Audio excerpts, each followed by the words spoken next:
Good morning, BookTube. Good morning, YouTube. Good morning, humanity. Good morning, mankind, the human race, the Adamic world. This is Johnny on a Sunday morning here in West Michigan. It is September the 15th. We are in the middle of the month, coming to the end of summer and the beginning of autumn 2019 in the death flow. And my wife went not to work, she went to church this morning.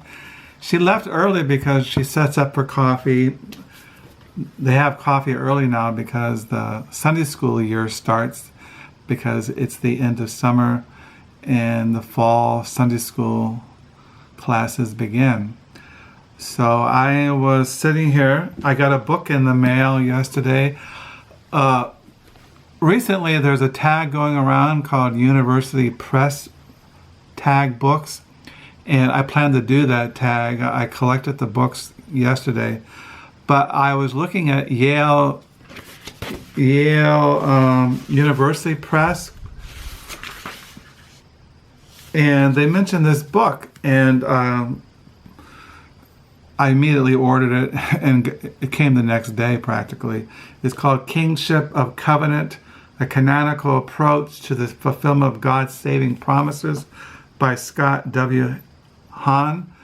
I don't have any books by him. He is a Roman Catholic biblical theologian, and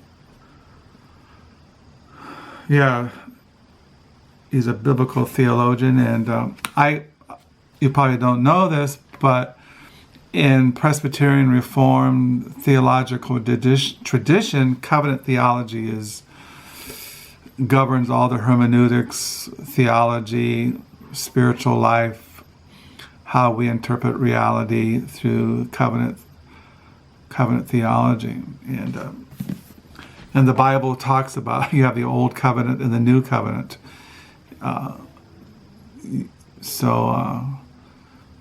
Anyway, one of the reasons I got it also is because, like I said, I throughout my Christian life, I read covenant theology, and I was reading so much of the New Testament, going through the Epistle of Romans and the New Testament, and I want to just dip in for a while into the Old Testament, and so I thought this would be a good way to do it. Read some Old Testament biblical theology, Kingship by Covenant.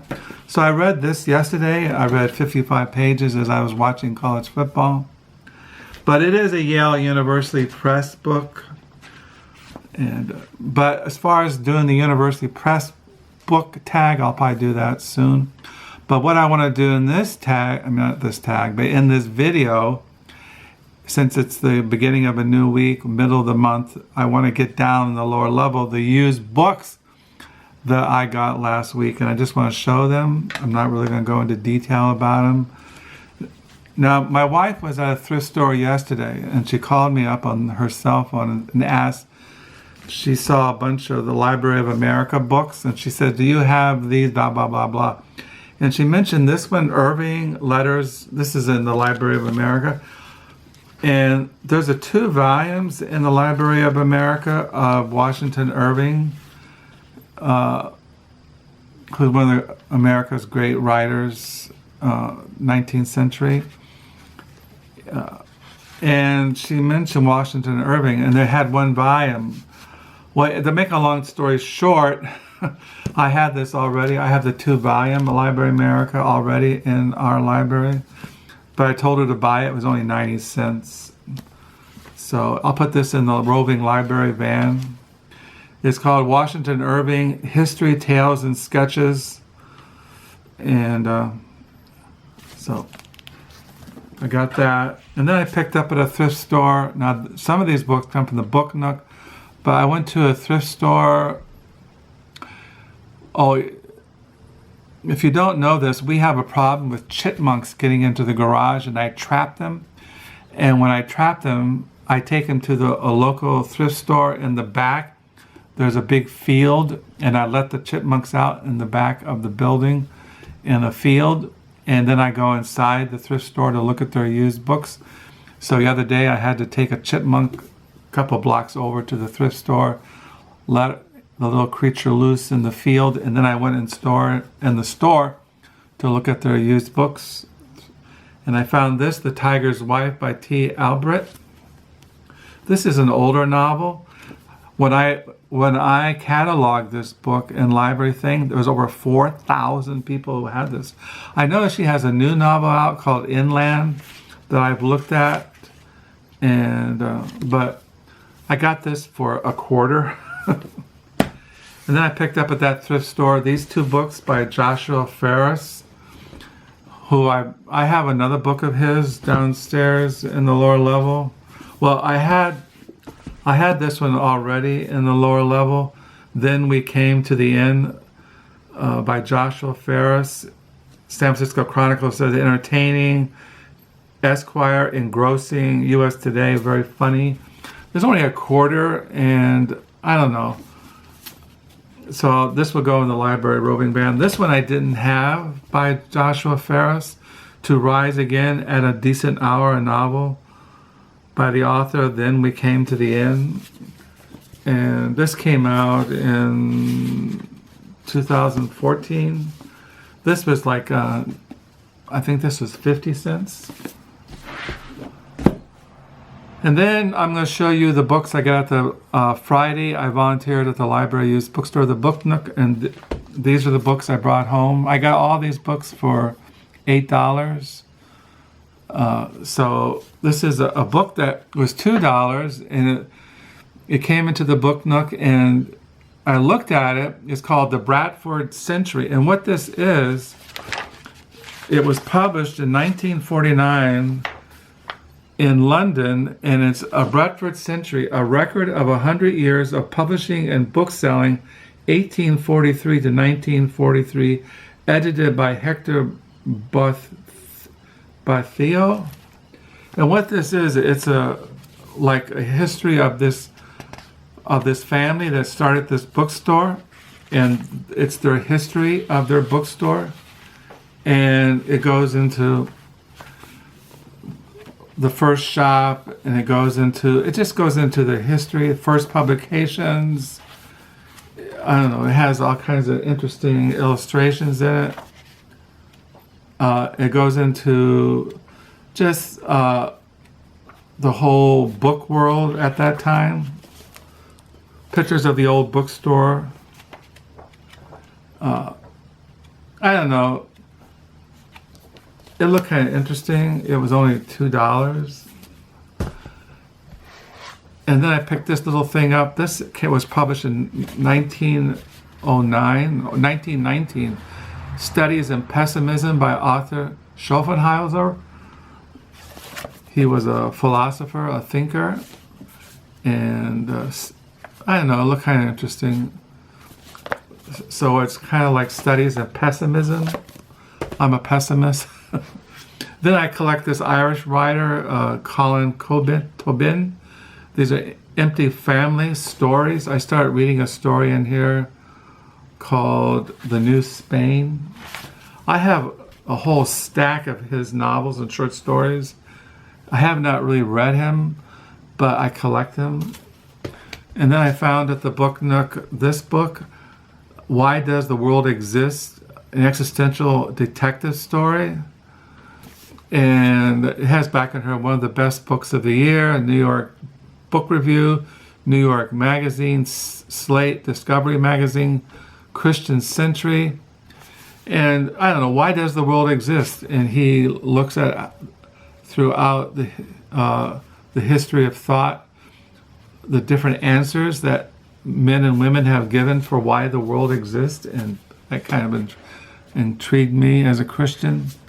And then I found this novel by Joyce Carol Oates, My Sister, My Love. I had this already in hardback, but I didn't know that. But now that I have paperback, I kind of like the paperback edition. I like the cover, and it's easier to handle if I want to read it.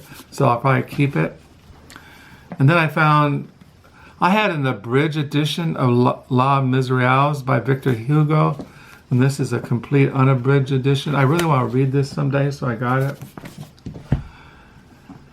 And then I picked up Faithless, Tales of Transgression. I had this in an old paperback, and I found this hardback for $1 at the Book Nook.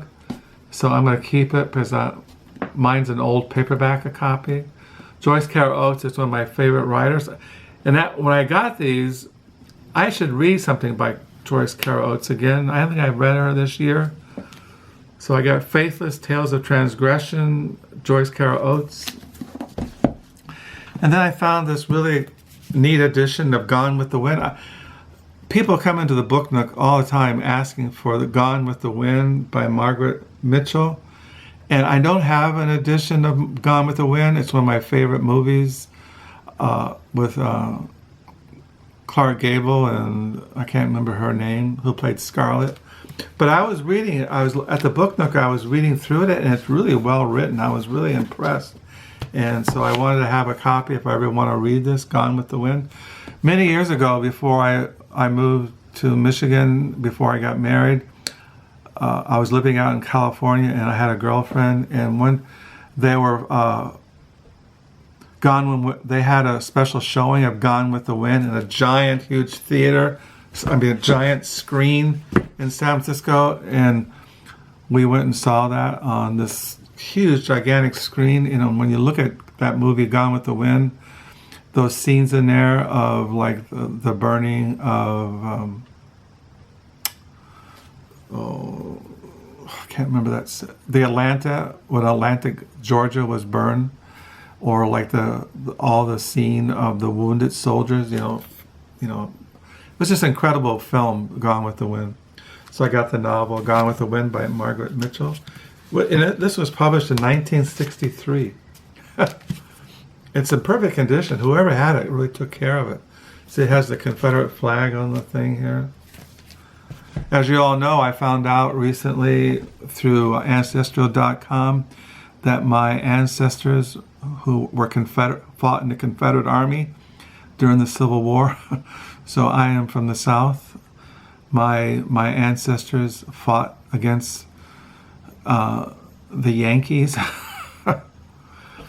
So yeah, and I still have kin in the South, in the southern part of Virginia. My wife and I have talked about going down there and looking up my kin, my ancestors.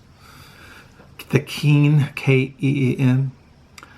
So those are the used books I got last week. I got used books coming in the mail this week. I got books coming until next year. As far as my diary this morning, I wrote already on one page. This is page 832 for September the 15th, 2019. I'm now on page 833. And yeah, that's what's going on. Like yesterday, as I said yesterday, when I got in the mail this book, Kinship by Covenant. This is what I read yesterday, and I'm reading it this morning for devotions. So I hope you're had a good weekend thus far. Thank you for the new subscribers. Thank you for the comments. I might do a video tonight because my wife will go back to church tonight. I might do that Universally Press tag since yesterday I went through my library, our library, and found 10 books published by University Press. As you all know, I catalog my books in library thing, and there's a thing that you can click on that tells you who published your books. So that's how I found the University Press books.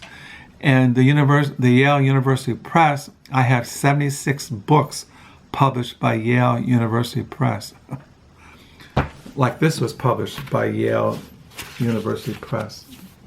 So they must publish a lot of solid stuff that I like. So I'll stop my rambling. I will close to read. People always ask, how much time do you read a day? I probably read 3 or 4 hours. I am a reader. I've been doing it, since I was a boy, and now I'm 67 years old. I have the ability to read and just block out everything. I go into another world. I kind of immerse myself. I like a quiet house. We don't, like I said, our kids have grown up and gotten married and have careers and families, and I don't have any distractions around me most of the time. I try to live a life of not having any appointments. I don't have any commitments except to my family and to my marriage and to in my relationship with the Lord Jesus Christ. I have a commitment, but that's more of a love relationship. And it's not that, I'm free from all distractions, but I seek to try to live a quiet, contemplative life in this world that's going crazy. But anyway, I'll stop my rambling. I hope you're all doing well. Once again, thank you for the comments, the new subscribers, and do pray you're all doing well. Until next time, bye.